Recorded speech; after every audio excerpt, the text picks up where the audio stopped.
మొదటి పత్రిక 10వ అధ్యాయము. కొరింథీయులకు రాసిన మొదటి పత్రిక 10వ అధ్యాయము.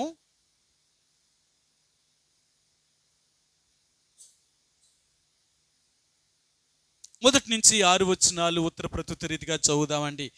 మొదటి నుంచి 6 వచనాలు ఉత్తర ప్రత్యుత్తర రీతిగా చదువుదాం. సహోదరులారా, ఈ సంగతి మీకు తెలియకుండా నాకు ఇష్టం లేదు. అదేదనగా, మన పితరులందరూ మేఘము కింద నుండిరి, వారందరూ సముద్రములో నడిచిపోయిరి.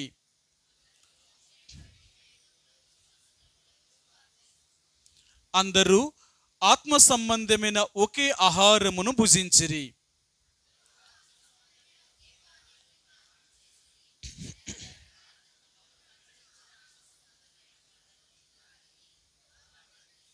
అయితే వారిలో ఎక్కువ మంది దేవునికి ఇష్టలుగా ఉండకపోయిరు గనుక అరణ్యములో సంహరింపబడిరి.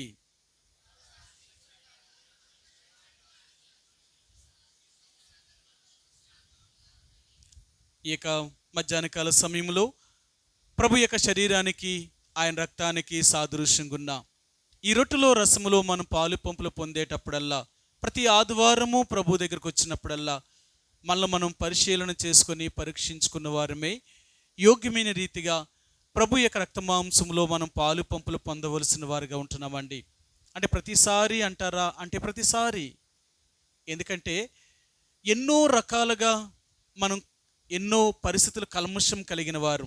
ఎందుకంటే మన జీవితంలో లోకములో 6 రోజులు మనం బయటికి వెళ్తున్నాం.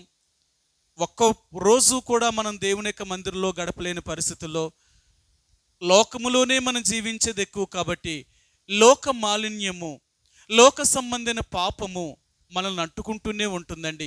ఎంత కాదు అనుకుంటున్నప్పటికీ కూడా అది మనల్ని అంటుకుంటూనే ఉంటుంది. అందుకనే ఈ లోక మాలిన్యాన్ని మనం ప్రభు దగ్గరకు వచ్చినప్పుడల్లా మనల్ని మనం శుద్ధి చేసుకోవలసిన వారిగా ఉంటున్నాం. అందుకనే యేసు ప్రభువారి యొక్క రక్తము మన యొక్క ఈ లోక సంబంధమైన మాలిన్యములన్నిటిలో నుంచి అది మనల్ని కడిగి పవిత్రపరచగలుగుతుంది. ప్రతిసారి దేవుడి దగ్గరకు వచ్చినప్పుడల్లా ఆయన యొక్క రక్త ప్రోక్షణ కిందకి మనం రావలసిన వారం, ఆయన యొక్క కడుగుదల కిందకి మనం రావలసిన వారం. అలాగ రాకపోతే మనము దారి తప్పి దేవుని యొక్క రాజ్యములోనికి ప్రవేశించుకున్నట్లుగా నరకానికి పోయేవారుగా ఉంటాం.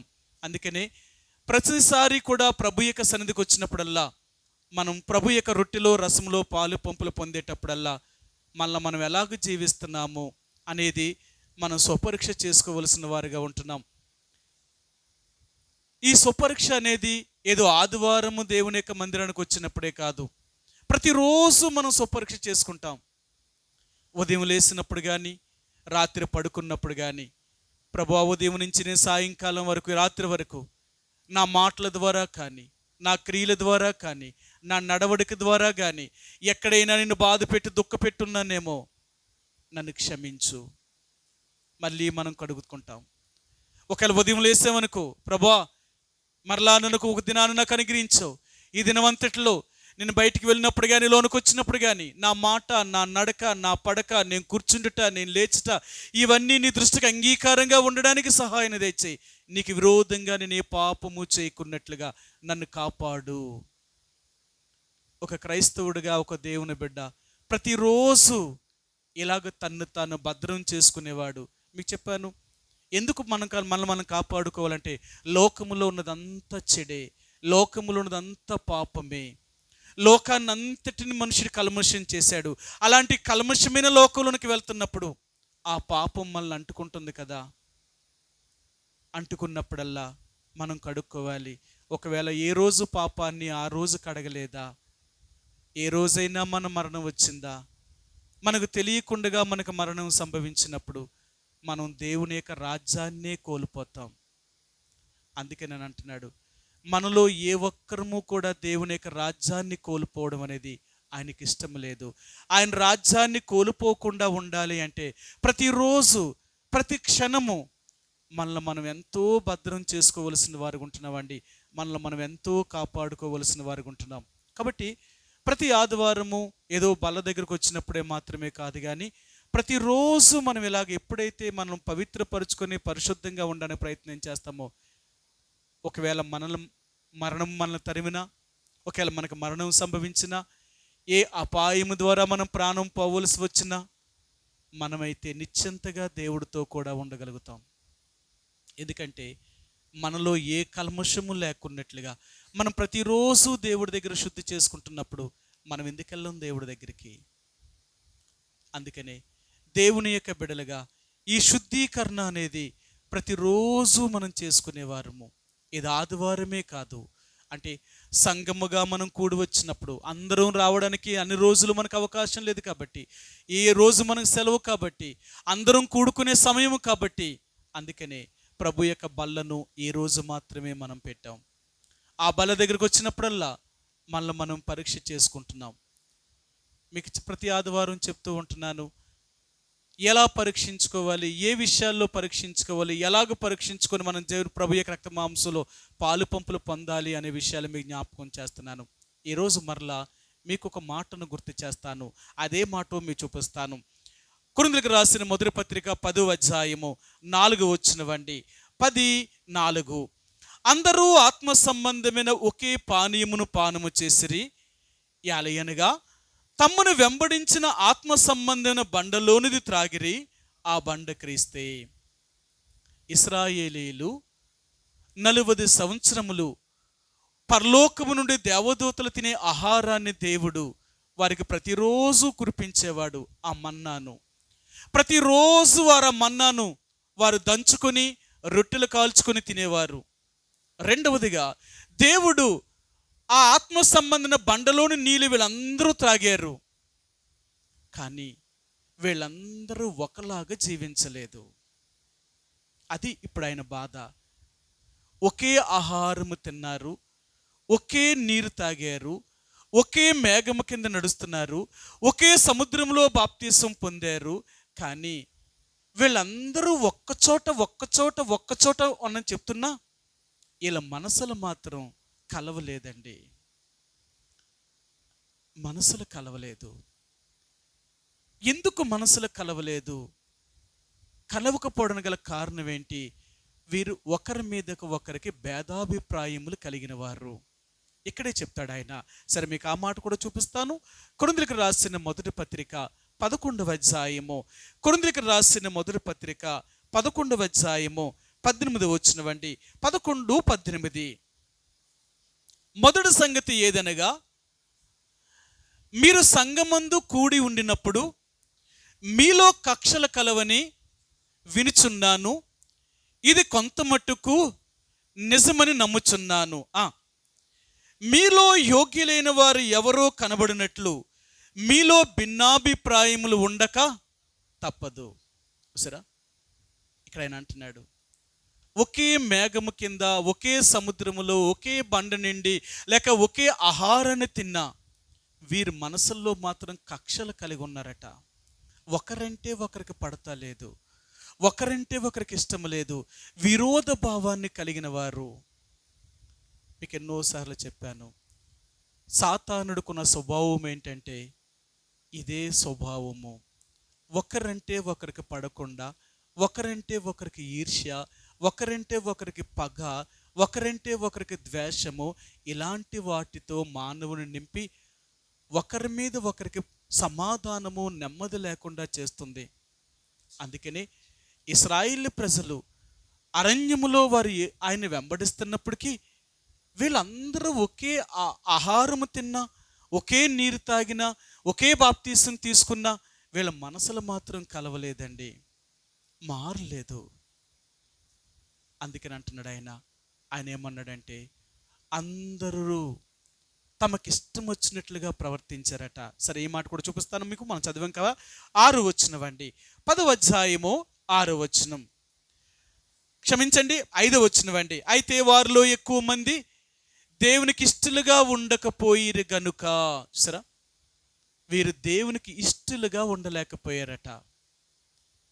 మీకు ఒక మాట అడుగుతాను, దేవునికి ఇష్టమైన వారిగా ఉండాలి అంటే, ఒకరికి మనం ఇష్టమైన వారిగా ఉండాలంటే మనం ఏం చేయాలా?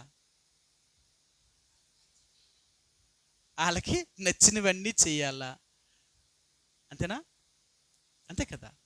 ఇప్పుడు భార్య భర్తని అంటే ఆయనకి ఇష్టమైనవి చేయాలంటే భర్త భార్య అయినా భర్త అయినా సరే. అంతేకాదు వివాహము దాంపత్య జీవితం అనేది ఇది ఏ మనుషులు కలిపితే కలిసేది కాదు, ఒక్క దేవుడు కలిపితే మాత్రమే కలవగలిగిన వారు. కారణం ఏంటో తెలుసా? మానవుడు అంటే పురుషుడు ఆలోచించే ఆలోచన వేరు, స్త్రీ ఆలోచించే ఆలోచన వేరు.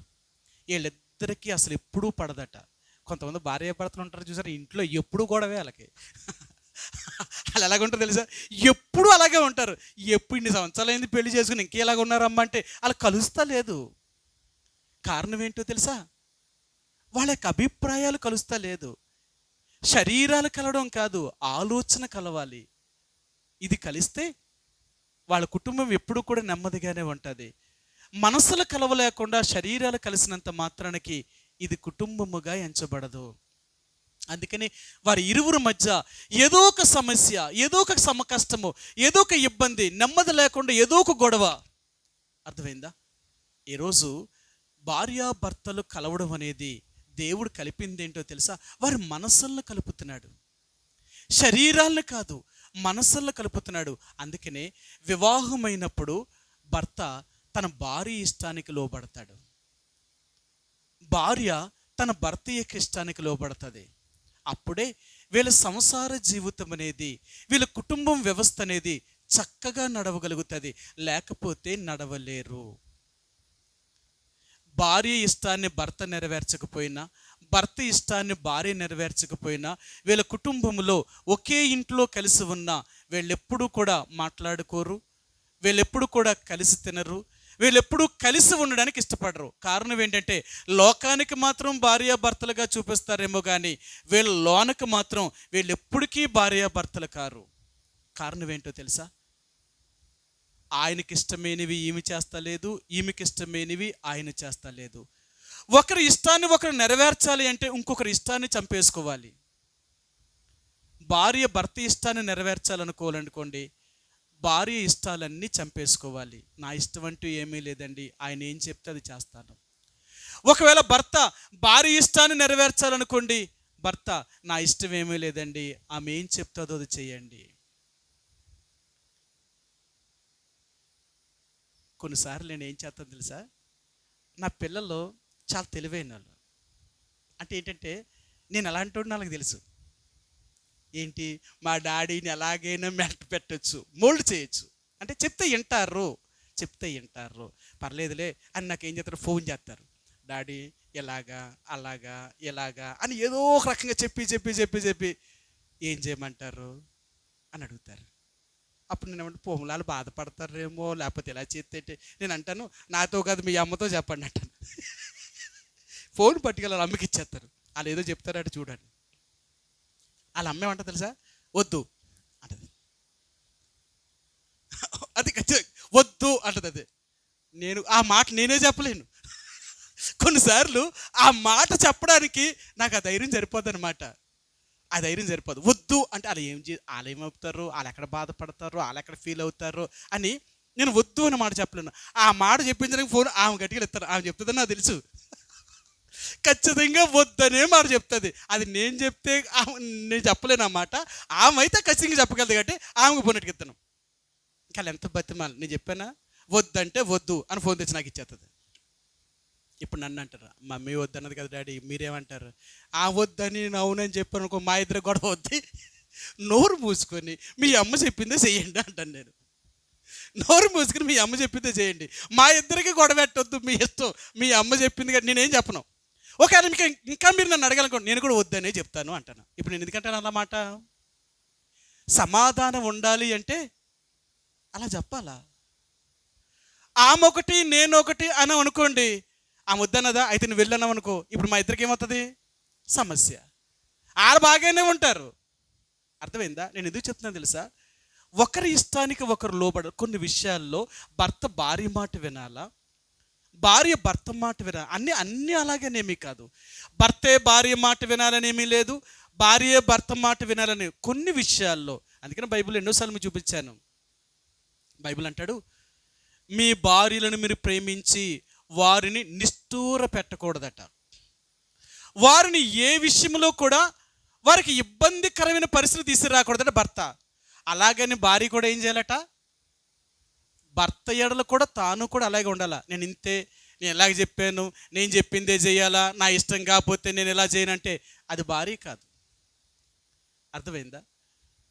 దేవుని యొక్క బిడ్డలుగా ఒకరి ఇష్టాన్ని ఒకరు చంపుకున్నప్పుడే ఈ యొక్క కుటుంబం వ్యవస్థ అనేది ఎలా నడుస్తుందో అలాగే దేవుడిలో కూడా మనం నడవాలి. అంటే మన ఇష్టాన్ని మనం చంపేసుకోవాలా. దేవుడేమి మారడు. ఆయన ఇష్టాలు కానీ ఆయన పద్ధతులు కానీ మన కోసమేమీ మార్చుకోడు. ప్రభువా ఇలా చేయాలనుకుంటున్నాను, నా కోసం ఒక్కసారి మారు తండ్రి అన్నామనుకో, దేవుడు ఏమంటాడు? సరే నీ కోసం నేను మారుతానంటాడా?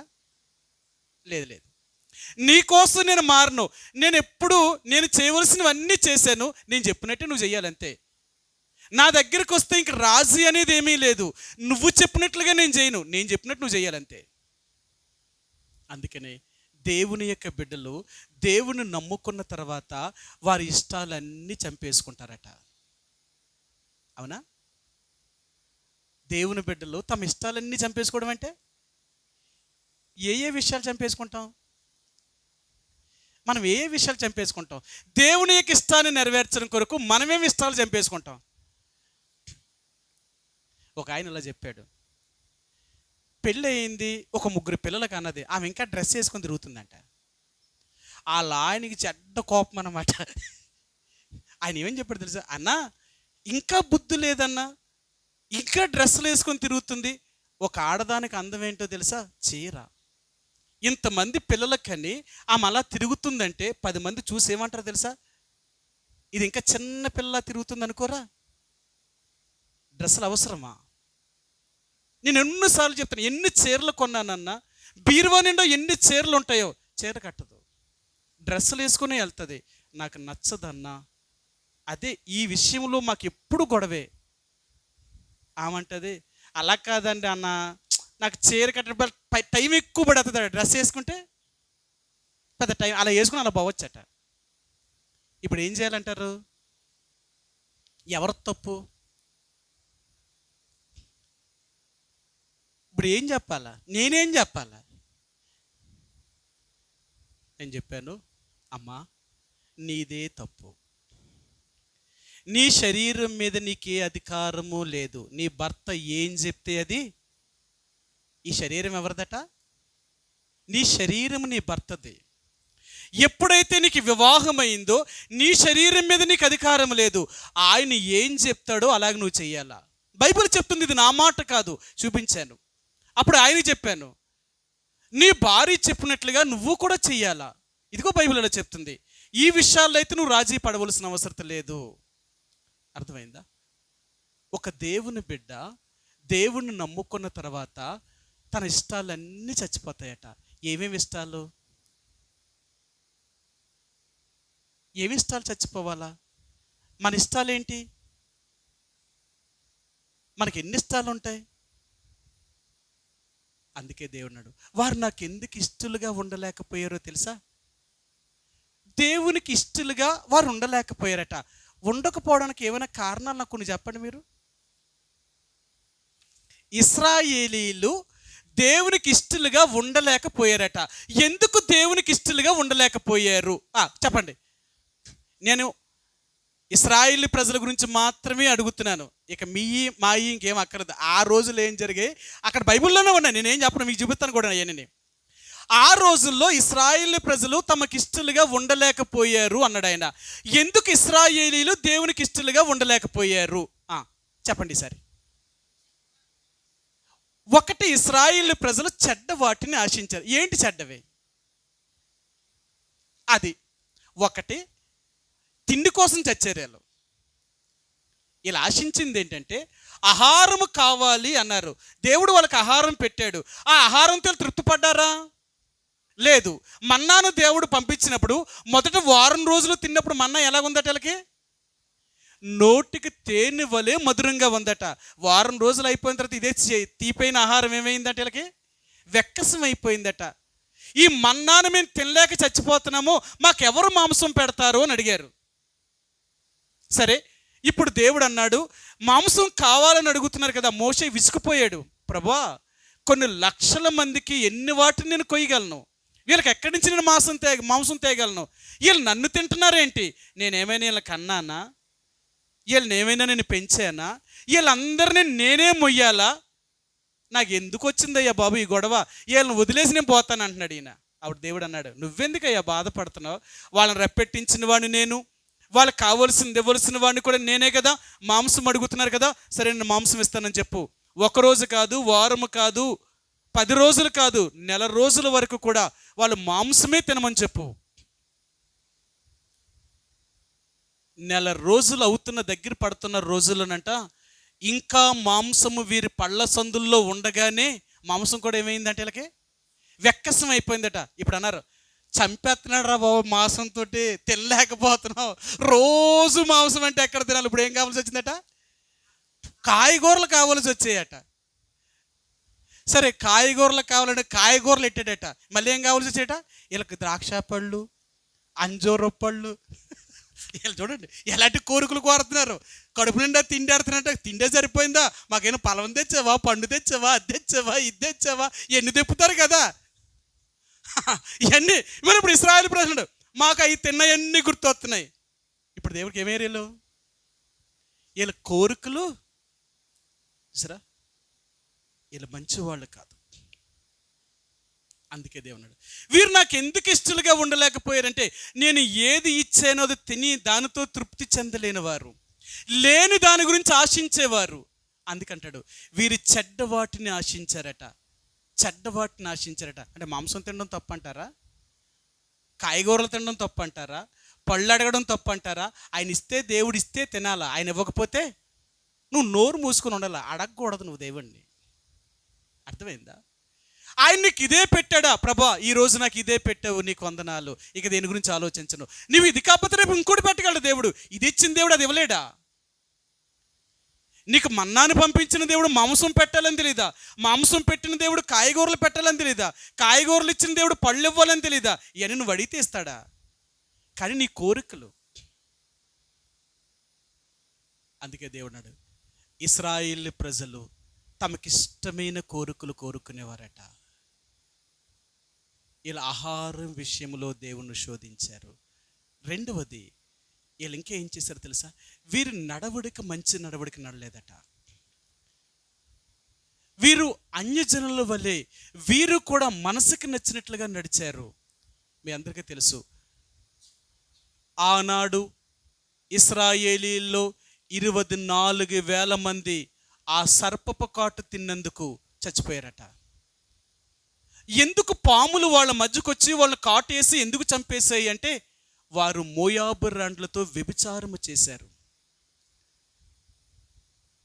వీళ్ళు మోయాబు రాండ్ల దగ్గరికి వెళ్ళి వాళ్ళ దేవతల పండగలకి వెళ్ళి పిలిస్తే వెళ్ళలేరట. అవునా? చూడండి, మీకు చూపిస్తాను. సంఖ్యాకాండము 25వ అధ్యాయము. సంఖ్యాకాండము 25వ అధ్యాయము 1-2 వచనాలండి.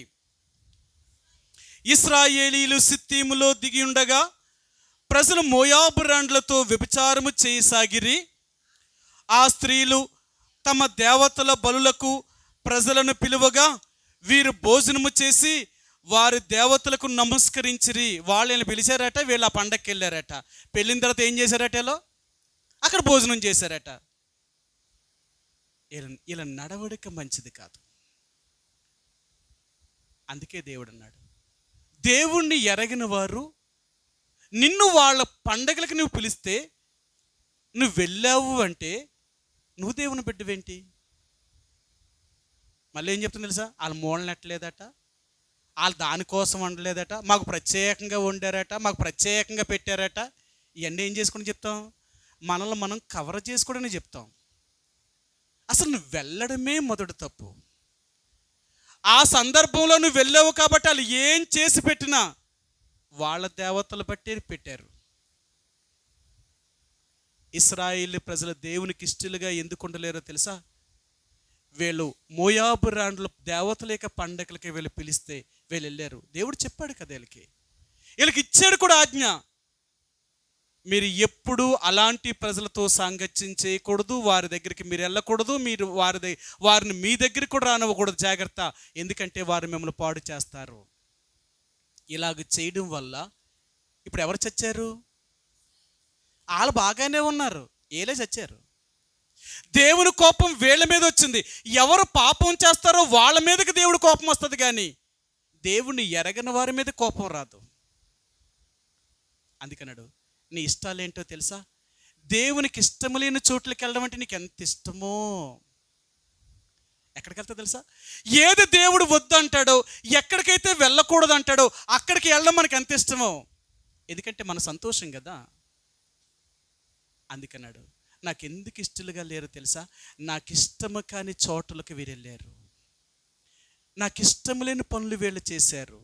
అందుకే వీరిని ఎందుకు నేను చంపేశానో తెలుసా? ఇలాంటి వారు ఉంటే ఇంకా వీరికి పుట్టిన పిల్లలు ఇంకా ఇలాగే నేర్చుకుంటారని వాళ్ళకు భయం రావడం కొరకు వీళ్ళని చంపేశాడట. ఇశ్రాయేల్ ప్రజలు ఎందుకు చంపాడో తెలుసా? అది ఎందుకు రాశాడో తెలుసా? మనకు బుద్ధి కలగడానికి. అలాగ చేసి వాళ్ళు నష్టపోయారు, నువ్వు అలాగ ఉంటే నువ్వు అలా నష్టపోకుండా ఉండడం కొరకే ఈ సంగతులన్నీ యుగాంతమందున్న మనకు బుద్ధి కలగడం కొరకు రాశాడట. అవునా? కొరింథీయులకు రాసిన మొదటి పత్రిక 10వ అధ్యాయము 11వ వచనమండి. 10:11. కొరింథీయులకు రాసిన మొదటి పత్రిక 10వ అధ్యాయము 11వ వచనమండి. ఈ సంగతులన్నీ దృష్టాంతములుగా వారికి సంభవించి యుగాంతమందున్న మనకు బుద్ధి కలగడానికి వ్రాయబడును. ఇన్ని రాసినప్పటికీ కూడా మనకు బుద్ధి ఉందంటావా? చూసారా, ఇశ్రాయేలీలు దేవునికి ఇష్టలుగా ఉండకపోవడం గల కారణం ఏంటో తెలుసా? వెళ్ళకూడని స్థలాలకు వీరు వెళ్ళారు, చెయ్యకూడని పనులు వీరు చేశారు. అందుకే దేవుడు వీళ్ళని చంపేశాడు. వీరు నాకు ఇష్టలుగా ఉండలేకపోయారు. ఈరోజు దేవుడు అంటున్నాడు, మనం దేవునికి ఇష్టలమా? ఆయనకి ఇష్టలైన వారు మాత్రమే ఆయనతో కూడా ఉండగలరు. ఆయనకి ఇష్టం లేని వారు ఆయనతో కూడా ఉండలేరు. ఆయనకి ఇష్టలైన వారిని మాత్రమే భూమి మీద నుంచి దేవుడు తీసుకుని వెళ్తాడు. ఆయనకి ఇష్టం లేని వారిని ఎవ్వరిని దేవుడు భూమి మీద నుంచి తీసుకుని వెళ్ళడు. అవునా? మీకు చూపిస్తాను. యెషయా గ్రంథము 57వ అధ్యాయంలో ఆయన అంటాడు, తనకిష్టలైన వారిని భూమి మీద నుంచి తీసుకుని వెళ్తాడట తన దగ్గరికి. యెషయా గ్రంథము 57వ అధ్యాయము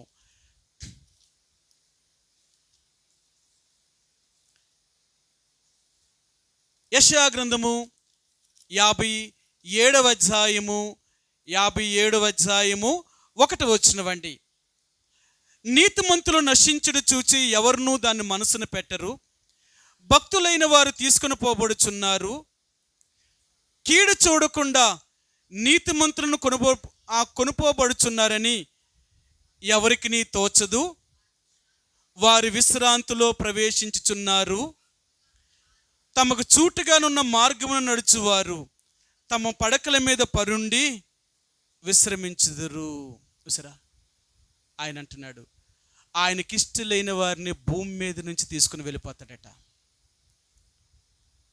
ఎవరైతే ఆయనకి ఇష్టమైన జీవితాన్ని జీవిస్తారో అలాంటి వారిని అందరినీ తీసుకుని వెళ్తాడు. ఆయనకి ఇష్టం లేని జీవితాన్ని జీవించలేని వారిని ఎవ్వరినీ తీసుకుని వెళ్ళడు ఆయన.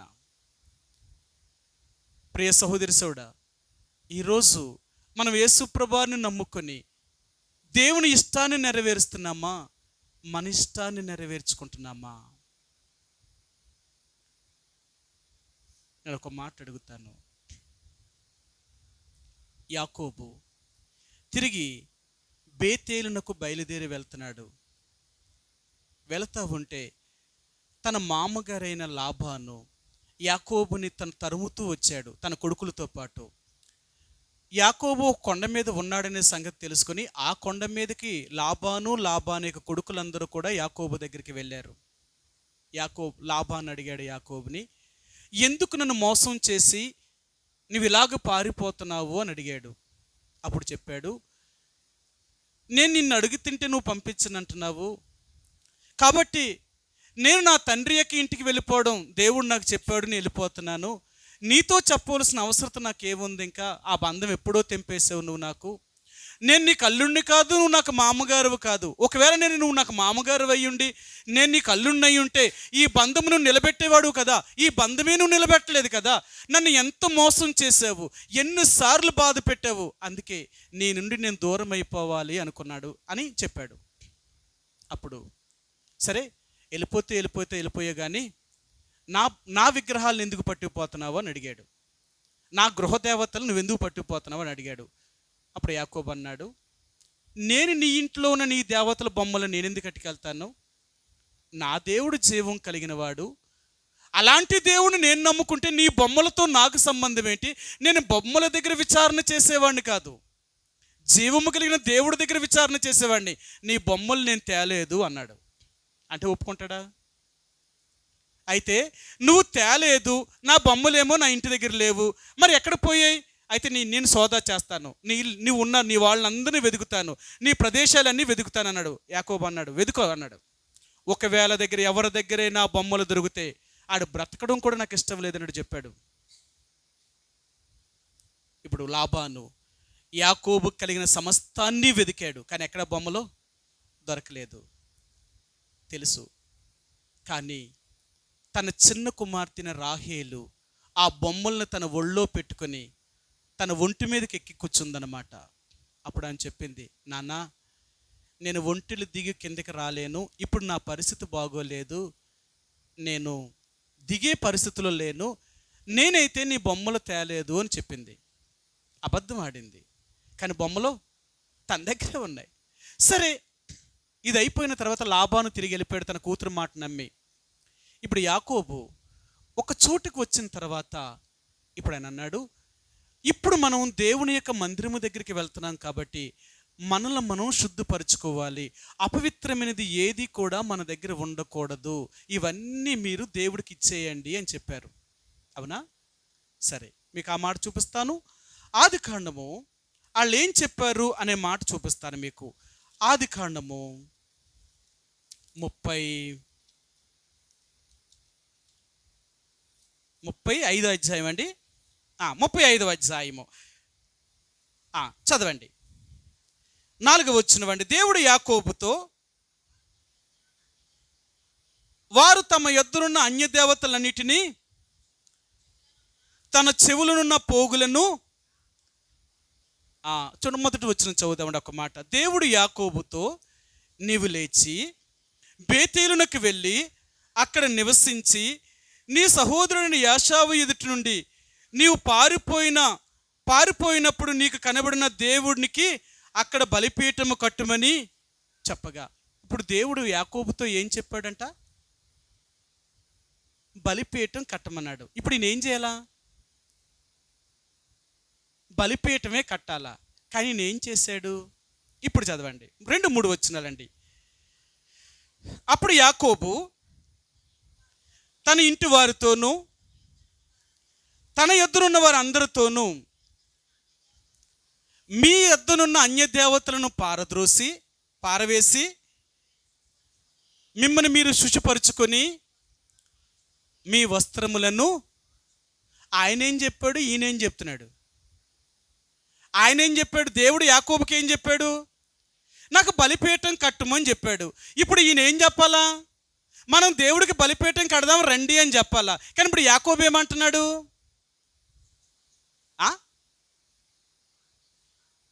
మీ దగ్గరున్న అన్య దేవతలన్నిటిని ముందు, వాటితో సంబంధం ఏముంది? అవి ఉంటే కట్టకూడదా బలిపీఠం? యాకోబుకి తెలుసు, నేను దేవుని నమ్మాను అంటే దేవుని బిడ్డల దగ్గర ఇలాంటివేవి ఉండకూడదు. ఏముండకూడదట? అన్య దేవతలకు సంబంధించినవి, అన్య దేవత విగ్రహాలు ఉండకూడదట. పోనీ అన్య దేవతల విగ్రహాలు అంటే ఇప్పుడు బొమ్మలు తీసేయచ్చు అనుకో, కానీ ఏం చేశారో తెలుసా? ముక్కులకి చెవులకున్న పోగుల్ని కూడా వీళ్ళు తీమన్నాడా? మరి ఎందుకు తీశారు వీళ్ళు? ఇప్పుడు ముక్కులకి చెవులకున్న పోగుల్ని ఆయన తీయమని చెప్పాడా? లేదే, దేవుడు కూడా చెప్పలేదు, ఇప్పుడు యాకోబు కూడా చెప్పలేదు. మరి వీళ్ళెందుకు తీశారు? వీళ్ళకెవరు చెప్పారు? వీళ్ళు చెప్తే తీసారా?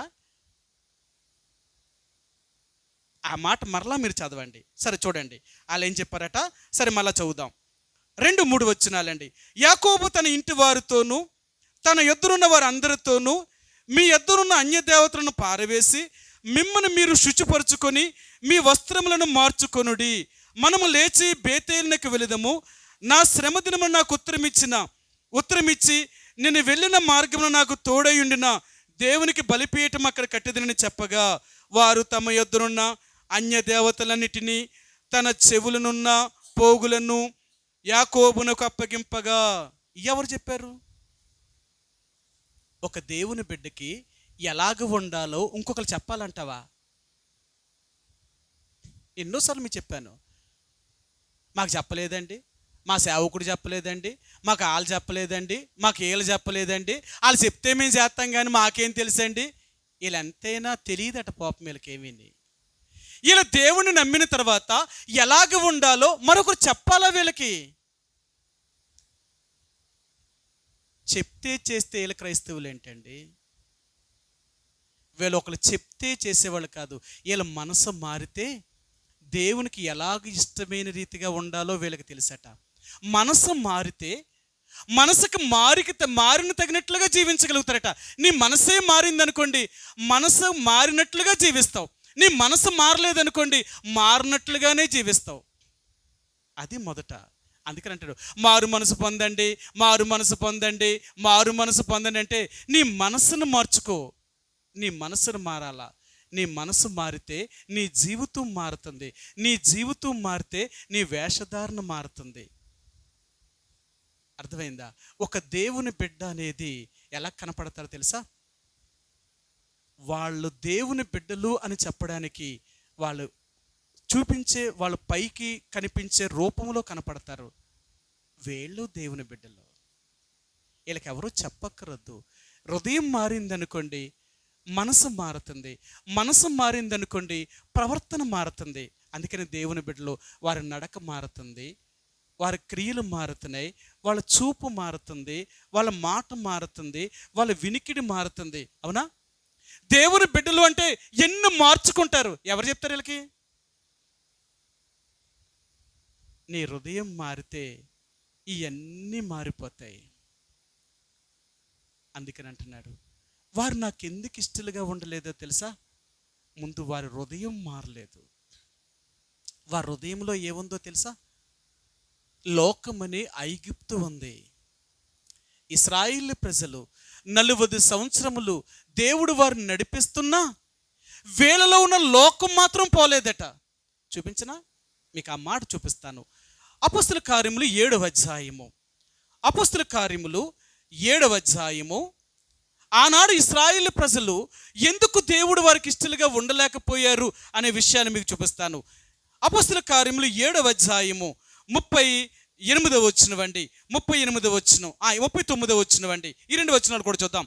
సీనాయి పర్వతం మీద తనతో మాట్లాడిన దేవదూతతోనూ మన పితరులతోనూ అరణ్యములోని సంగమందు ఉండిని మనకిచ్చుటకు జీవవాక్యములను తీసుకుని వచ్చిన వాడితడే. ఇతనికి మన పితరులు లోబడనొల్లక ఇతనిని త్రోసివేసి తమ హృదయములలో ఐగుప్తునకు పోగోరిన వారై. మోషే మాటకి వీరు లోబడలేదట. వీరు మన పితరుడైన మోషేకు లోబడకుండా వీళ్ళు ఎక్కడికి పోవాలనగా తమ హృదయములో ఐగుప్తునకు పోగోరిన వారై. మనసులో ఉన్న ఐగుప్తు పోలేదు. ఈరోజు దేవుని బిడ్డలు ఎలాగున్నారో తెలుసా? మనసులో కోరికలు చావకపోవడం వల్లే మనం బయట ఉన్నప్పుడు ఎలాగుంటాం తెలుసా? అలాగే ఉంటాం. అర్థమైందా? నీ కోరికలు అనేవి మనసులో చావాలా. ఆ కోరికలే చావలేనప్పుడు మరి అవి ఉండవా? అందుకని అంటాను, ఈరోజు మనం ఎందుకు దేవునికి ఇష్టలుగా ఉండలేదో తెలుసా? మన కోరికలు చావలేదు, మన ఆశలు చావలేదు, మన ఇష్టాలు చావలేదు. ఈ ఏమీ చావకుండా దేవునికి ఇష్టలుగా మనం ఎలాగుంటామండి? మనం ఇష్టలుగా ఎలాగుంటాం? ఆయనకి ఇష్టలుగా ఉండాలి అంటే ఆయనకి ఇష్టమైన జీవితాన్ని జీవించాలి కదా. అందుకని అంటున్నాడు ఒకే రొట్టెలోను తిన్నా, ఒకే పాత్రలోను త్రాగినా మనమందరము ఆయనకి తగినట్లుగా జీవిస్తున్నామా? ఆ ఒక్క రొట్టె తిన్నంత మాత్రానికి మనం మారిపోము. ఒక్క గ్లాస్తో మనం తాగినంత మాత్రానికి మారిపోము. మారవలసింది మన హృదయము. మనం మారేమా? మనం మారకుండా దేవునికి ఇష్టలుగా ఎలాగుంటాం? అందుకని అంటున్నాడు, మీరు నాకు ఇష్టలుగా ఉండలేకపోతున్నారు. ఎందుకు మీరు నాకు ఇష్టలుగా ఉండలేదో తెలుసా? మీ ఇష్టాన్ని మీరు అనుసరిస్తున్నారు కదా. మీ ఇష్టాన్ని మీరు అనుసరిస్తున్నారు కదా. ఇక మీరు నా ఇష్టాన్ని ఎలా నెరవేర్చగలుగుతారు? కాబట్టి ఈ రోజైనా దేవుడు అంటున్నాడు, నాకు ఇష్టమైన వ్యక్తిగా జీవిస్తావా? నాకు ఇష్టమైన వ్యక్తిగా బ్రతకడానికి ఇష్టపడతావా? ఒకవేళ అలాగ ఉండాలి అనుకుంటే నేను నా రాజ్యానికి నేను తీసుకుని వెళ్తాను. ఆయన ఈ భూమి మీద నుండి తనకిష్టలేని వారిని తీసుకుని వెళ్ళిపోతాడట. తనకిష్టమైన జీవితాన్ని ఎవరైతే జీవిస్తారో వాళ్ళని భూమి మీద నుంచి తన కొరకు తీసుకుని వెళ్తాడు. ప్రియ సహోదరి సోదరుడా, ఒకవేళ ఆయనకి ఇష్టమైన జీవితాన్ని జీవించలేదా, ఒకరోజు నువ్వు నేను విడిచిపెట్టబడతాం. మనం దేవుని యొక్క రాజ్యంలో ప్రవేశించలేం. ఎన్ని సంవత్సరాల గుడికి వచ్చినా, ఎన్ని సంవత్సరాల రొట్టెలో రసంలో మనం పాలు పంపులు పొందినా, దేవుడికి ఎన్ని కానుకలు వేసినా, వీటిని బట్టి ఎప్పుడూ దేవుడు మన పరలోకం తీసుకెళ్ళడు. మన దేవుడు ఎవరట తెలుసా? ఆయన లంచగొండి కాడట. మన దేవుడు లంచము తీసుకోడట. అవునా? అవునా? మనిషికున్న లక్షణం ఏంటో తెలుసా? లంచం ఇవ్వడం అలవాటు మనకి. లంచం ఇస్తేనే పని జరుగుతుంది ఏదైనా. ఇప్పుడు దేవుడికి కూడా పరలోకం దేవుడు తీసుకెళ్ళాలంటే దేవుడికి మనం కూడా ఏదోటి ఇవ్వాలా. ఆయన అంటున్నాడు, నేను లంచము తీసుకున్న వాడిని, నేను మనిషిని లక్ష్య పెట్టిన వాడిని. అసలు దేవుడు అలాంటి అస్సలు పట్టించుకోడట. మరి అలాంటి దేవుడి దగ్గర ఎంత యథార్థంగా జీవించాలా, ఎంత పరిశుద్ధంగా జీవించడానికి ప్రయత్నం చేయాలా? అలాగ లేకుండా మనం ఎలా దేవుని బిడ్డలు అనబడతాం చెప్పు? అందుకనే ఈరోజు దేవుడు అంటున్నాడు, నిన్ను నీవు పరీక్షించుకోవడం అంటే ఏంటో తెలుసా? నాకు ఇష్టమైన జీవితాన్ని జీవిస్తున్నావా లేదా? నీకు ఇష్టమైన జీవితం జీవిస్తే నాకు సంబంధం ఏముంది? నాకు ఇష్టమైన జీవితాన్ని జీవించినప్పుడే కదా నిన్ను నాతో కూడా నా రాజ్యంలో ఉంచగలుగుతాను. నాకు ఇష్టమైన జీవితాన్ని జీవించలేనప్పుడు నాతో నువ్వు ఎలాగుండగలవు? ఎలాగుండగలుగుతావు? ఇది సాధ్యమా? అందుకనే ఈరోజు దేవుడు అంటున్నాడు, వారు ఆశించిన చెడ్డ వాటిని ఆశించొద్దు, వారు జీవించినట్లుగా జీవించొద్దు, వారు కోరుకున్నట్లుగా కోరుకోవద్దు. ఇశ్రాయేలీలంటే వారు దేవుని యొక్క ప్రజలు. వారి యొక్క అన్ని విషయాల్లో కూడా దేవుని బిడ్డలు ఎలాగ ఉండాలో ఖచ్చితంగా రాశాడు. అవునా? ఖచ్చితంగా రాశాడు. వాళ్ళ సిద్ధాంతం ఏంటో తెలుసా? ఇశ్రాయేలు ప్రజలు, ముస్లిములు, ఇశ్రాయేలీలు కూడా వీళ్ళు ఒకే సిద్ధాంతాన్ని పాటిస్తారు. అవునా? మోషే రాసిన ధర్మశాస్త్రాన్ని వీళ్ళు ఇదే ఆచారం కదా. వాళ్ళ ఆచారం ఏంటంటే ఖచ్చితంగా పాటిస్తారు. అందుకనే ఒక ముస్లిం స్త్రీ కానీ, ఒక యూదా స్త్రీ కానీ బయటికి వచ్చినప్పుడు తన ముఖాన్ని ఎవ్వరికీ చూపించదు. అలా గుర్ఖాను కప్పుకుంటారు. తన భర్త తప్ప వేరొక పురుషుడు ఎవ్వరూ కూడా ఆమెను చూడకూడదు. అది వాళ్ళ సిద్ధాంతం అన్నమాట. అది వాళ్ళ సిద్ధాంతం. ఎందుకు దేవుడు అలా పెట్టాడు అంటే, నీవు మరొకరికి శోధన పుట్టించేగా ఉండకూడదు. అర్థమైందా? ఒక స్త్రీ అనే ఆమె తన ఇంటి నుంచి బయటికి వచ్చినప్పుడు తనను చూసి మరొకడు మోహించినట్లుగా తయారవ్వకూడదు. అలాగ ఉండడం కొరకే తల దగ్గర నుంచి అరికాల వరకు ఆమె ఆ గుర్ఖాన్ని వేసుకోవాలి. ఏ పురుషుడు ఆమెను చూడకూడదు. ఆమె దేహము కూడా బయటికి కనపడకూడదు. అంత దాచుకుంటుంది అన్నమాట. అర్థమైందా? ఈ లోకంలో దేవుని బిడ్డని నువ్వు నేను మనం ఎంత జాగ్రత్త కలిగి ఉండాలి. ఆయన అంటాడు, నువ్వు తినే ఆహారములో నా బిడ్డవని చూపించాలి, నువ్వు ధరించే వస్త్రాల్లో నా బిడ్డవని చూపించాలి, నువ్వు చేసే పనుల్లో కూడా నా బిడ్డవని చూపించాలి. అన్నిటిలో. నేను ఒకసారి ఒక VBSకి ఒక అమ్మాయి వచ్చిందనమాట. ఆ అమ్మాయి వస్తే ఆ అమ్మాయి ఎన్ని రకాలుగా తయారైందో. వాళ్ళమ్మ నాన్న దేవుని బిడ్డలో, ఆ అమ్మాయి కూడా సండే స్కూల్ పిల్ల. ఆ పిల్ల ఎలా తయారైందంటే అబ్బా బ్యూటీ పార్లర్ తయారయ్యి అలా వచ్చిందనమాట. నేను చూడగానే ఆశ్చర్యపోయాను. ఇదేట్రా బాబు ఎలాగొచ్చింది పిల్ల, వాళ్ళ పిల్ల కాదా అని. అమ్మ మీ అమ్మ నాన్న పేరు ఏంటి అని అడిగాను. అదేంటి అంకుల్ నన్ను మర్చిపోయారా? అమ్మ నేనే మర్చిపోయాను, ఎవరో నువ్వు చెప్పేది. నేను పలానా. నువ్వా? ఏంటమ్మ ఎలా తయారయ్యో అని అడిగాను. అదేమంకులు అని అడిగాను. అమ్మ మీ అమ్మ నాన్న కూడా చెప్పలేదా నీకు?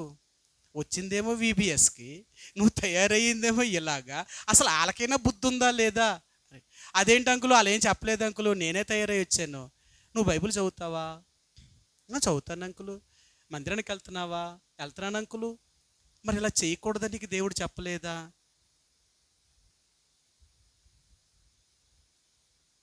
ఏం చేసింది తెలుసా? ముందు ఎంట్రుకలన్నీ తీసి గుండ్రంగా కట్ చేసింది.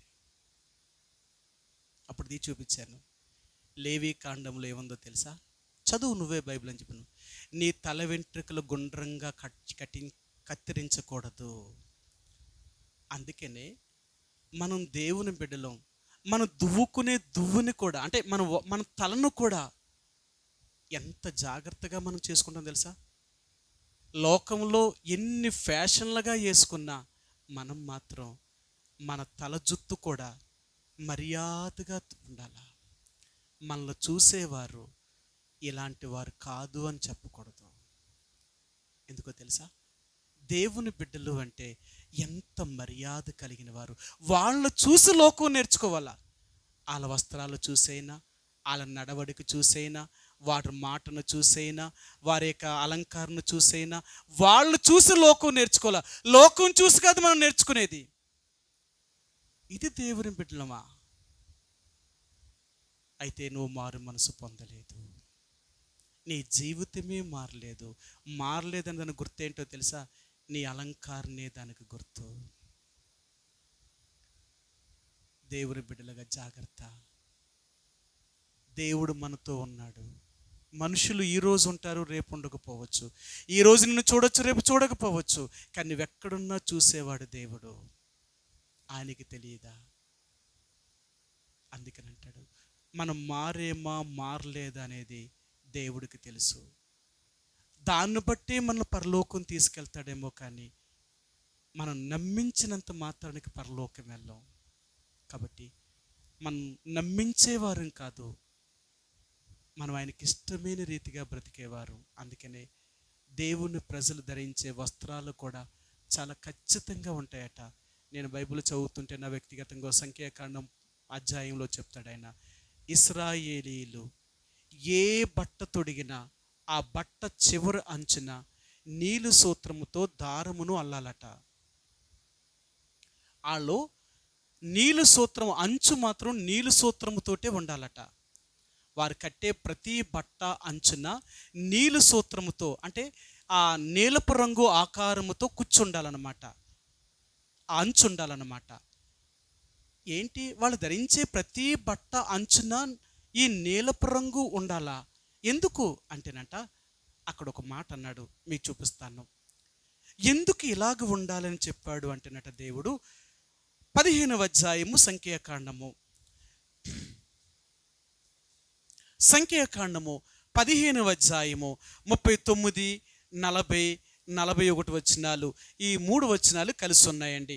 సంఖ్యాకాండము 15వ అధ్యాయము 29 నుంచి 39 నుంచి, మీరు నా ఆజ్ఞలన్నిటినీ జ్ఞాపకము చేసుకొని మీ దేవునికి ప్రతిష్ఠితులై ఉండినట్లు మునుపటి వలె కోరిన వాటిని బట్టి చూచిన వాటిని బట్టి వ్యభిచరింపక దానిని చూచి యెహోవా ఆజ్ఞలన్నిటినీ జ్ఞాపకము చేసుకొని వాటిని అనుసరించటికై అది మీకు కుచ్చుగా ఉండును. నేను మీకు దేవుడినై ఉన్నట్టుగా ఐగుప్తు దేశములో నుండి మిమ్మల్ని రప్పించిన మీ దేవుడినైన యెహోవాను నేనే. ఆ కుచ్చు ఎందుకు ఉండాలో తెలుసా? నువ్వు నడిచినప్పుడట ఆ కుచ్చు నీ ముందు పడుతూ ఉంటుందట. అది పడినప్పుడు నువ్వు చూపు దాని మీదే, మనం నడిచే దారి ముందు పడతాం కదా, ఆ దారి నడుస్తుంటే మన కుచ్చు ముందు మనం పడతా ఉంటే అప్పుడు మనం ఏమనంటే కోరిన దాన్ని బట్టి, చూచిన దాన్ని బట్టి మనం వ్యభిచరించేవారం కాదట. ఈ లోకంలో మనం ఎలాంటి వాళ్ళు తెలుసా? ఏది చూస్తామో అలాగ ఉండాలనుకుంటున్నాం, ఏది చూస్తామో అది కావాలనుకుంటాం. అర్థమైందా? మనిషి చూసిన దాన్ని బట్టి, కోరిన వాటిని బట్టి బ్రతికేవాళ్ళం. ఈ కుచ్చు నీకు ఎందుకు ఉండాలో తెలుసా? నా ఆజ్ఞలను, నా కట్టడలను నీకు జ్ఞాపకం ఉండడం కొరకే ఆ నీలపు కుచ్చు నీకు ఉండాలా. ఆ నీలము అనేది నీకు ఏం గుర్తు చేస్తుందంటే దేవుడు పైనున్నాడు, జాగ్రత్త, నువ్వు చేసేవన్నీ దేవుడు చూస్తున్నాడు. అందుకే ఆ నీలు సూత్రం అంట దేవుణ్ణి చూపిస్తుందంట. చూసిన దాన్ని బట్టి, కోరిన దాన్ని బట్టి వ్యభిచరింపకుండా ఉండడం కొరకే ఇశ్రాయేలు ప్రజలు, పురుషుడే కానీ స్త్రీయే కానీ, ఆ బట్ట అంచున నీళ్ళు పట్టి ఆ సూత్ర దారమును మాత్రం కుట్టుకోవాలట. ఆ పట్టి వారికి ఉండాలా. ఈరోజు నీకుందా? దేవుని బిడ్డగా రక్షణ పొందిన నీవు, నన్ను దేవుడు చూస్తున్నాడు, నేను దేవుడి బిడ్డని, ఎక్కడున్నా దేవుడికి తెలియకుండా నేను లేను అనే భయం ఉందా? అలాగుంటే ఆయనకి ఇష్టమైన రీతిగా బ్రతుకుతాం. అలాగ లేకపోతే ఆయనకి విరోధమైన జీవితాన్ని జీవిస్తాం. కాబట్టి ఈరోజు దేవుడు అంటున్నాడు, మీరు నాకు ఇష్టమైన వారిగా ఉన్నారా లేదా మిమ్మల్ని మీరే పరీక్షించండి, మిమ్మల్ని మీరే చూచుకునండి. అలాగ లేకపోతే ఈ రోజైనా దేవుడి దగ్గర ఒప్పుకో, ప్రభువా నన్ను క్షమించు, నాకెవరూ చెప్పవలసిన అవసరం లేదు, నేను మనసు మారితే, నా హృదయం మారితే నేను మారుతాను, నేను మారితే నా ప్రవర్తన మారుతుంది. అసలు నా హృదయం మారిందా? అలా హృదయం మారితే నేను మారేనా? నేను మారితే నా పై రూపం మారిందా? నా వస్త్రధరణ మారిందా? నా ప్రవర్తన మారిందా? ఎక్కడ నీ బిడ్డని నేను చూపించగలుగుతున్నాను? కాబట్టి దేవుని బిడ్డలారా, ప్రభు యొక్క రక్త మాంసంలో పాలు పంపులు పొందే ముందుగా మనల్ని మనం పరీక్షించుకుందాం. ఆయనకి ఇష్టమైన జీవితాన్ని జీవించడానికి ప్రయత్నించేద్దాం. అలాగే జీవించామా ఆయనతో కూడా మనం యుగయుగాలు ఆ సంతోషకరమైన జీవితాన్ని నీవు నేను కూడా అనుభవించగలుగుతాం. ఆ రీతిగా ప్రభు మన సహాయం చేయనుగాక. ప్రార్థించుకుందాం. ప్రభు యొక్క రక్త మాంసంలో సాదృశ్యం